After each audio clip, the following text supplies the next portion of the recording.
But thank you all for being here. Thank you for your willingness to serve. I wanted to begin with you, Admiral Harris. You have a deep amount of experience in the Indo-Pacific region. And just to ask kind of a very basic question, you may have already been asked this, but just on your experience from the region, you would agree that perhaps the leading, if not the leading, one of the leading reasons why what we saw earlier this week was even possible, Kim Jong-un, looking for a meeting and so forth, is because there was serious doubts. He had serious doubts about whether they could attach a warhead to a missile before the economy collapsed. They were in a race between being able to prove that capability and economic collapse that threatened the regime, and they had significant doubts and perhaps were convinced that the collapse would come before attaching it, and they needed to kind of try to stop that from occurring. Thanks, Senator. I'm not sure, what is going on in Kim Jong-un's mind, but I do believe that it's the force of the maximum pressure campaign plan that was led by the State Department and the enforcement of UN sanctions, pretty harsh sanctions by many countries, including China. I think the force of those sanctions and the maximum pressure campaign is what brought Kim Jong-un to the negotiating table in Singapore. Right, and I only raise that because in the context of all the other stuff that's going on, how many flags they had and all this other thing, these are all certainly relevant to some extent, but ultimately, at the core, the single most important thing that got them to the table and will keep them at the table is these sanctions, this pressure, and as long as that pressure is there, that's the one thing they desperately need to figure out.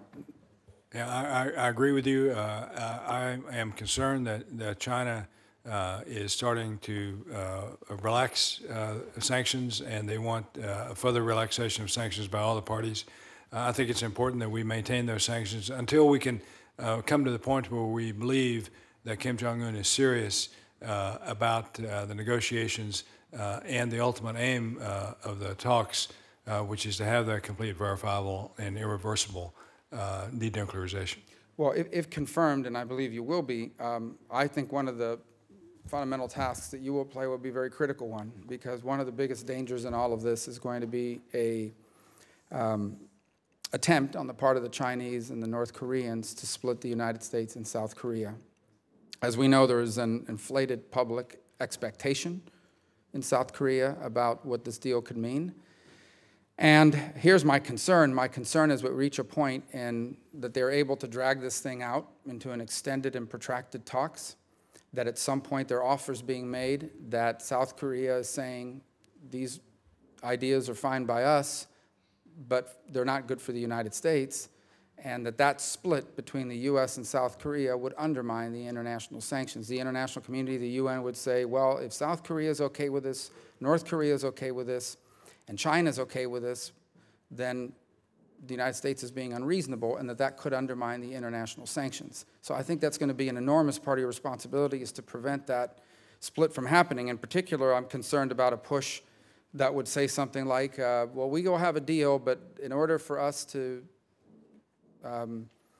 do some concession short of denuclearization, we want us to be step by step. We do something, you do something.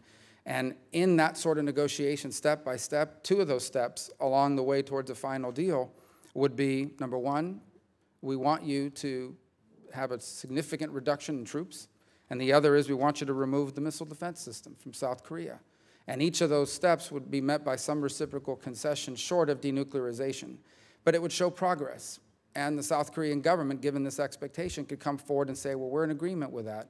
And then the world would say to the United States, well, they're all in agreement with it. You guys are being unreasonable by not agreeing with it.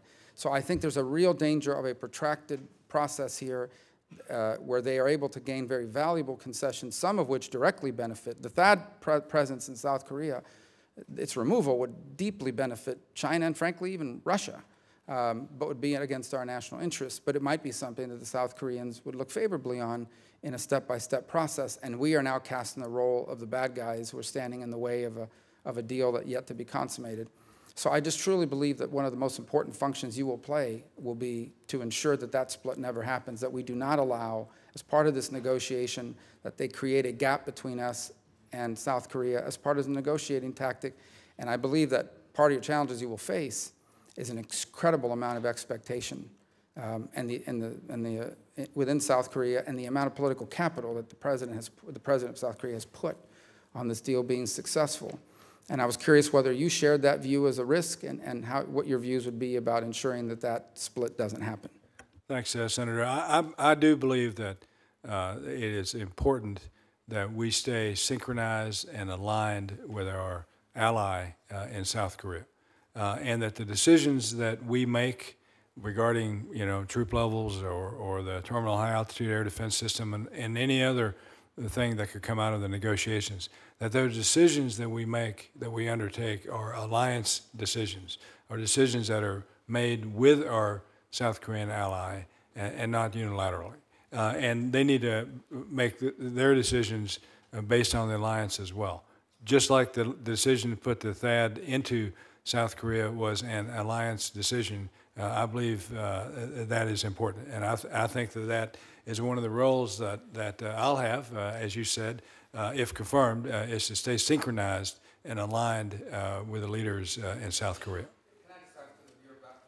Can I ask, because of your background there, obviously in that command, the existence of a missile defense system in South Korea, separate, even if North Korea did not have long-range missiles and nuclear capability, would it still be in the national security interest of the United States to have a missile defense presence in South Korea and in the Indo-Pacific region beyond the North Korea threat? Senator, based on my previous job, we put the THAAD ballistic missile defense system in South Korea with South Korea, that alliance decision, because of the threat from North Korea.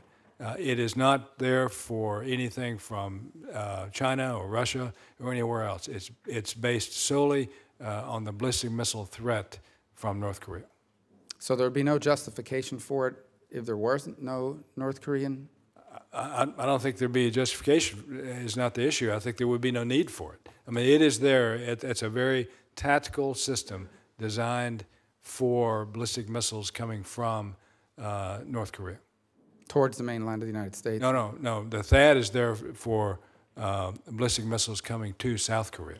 It's there for the defense of the Americans in South Korea, our South Korean allies, and the people there. Okay. Senator Kaine.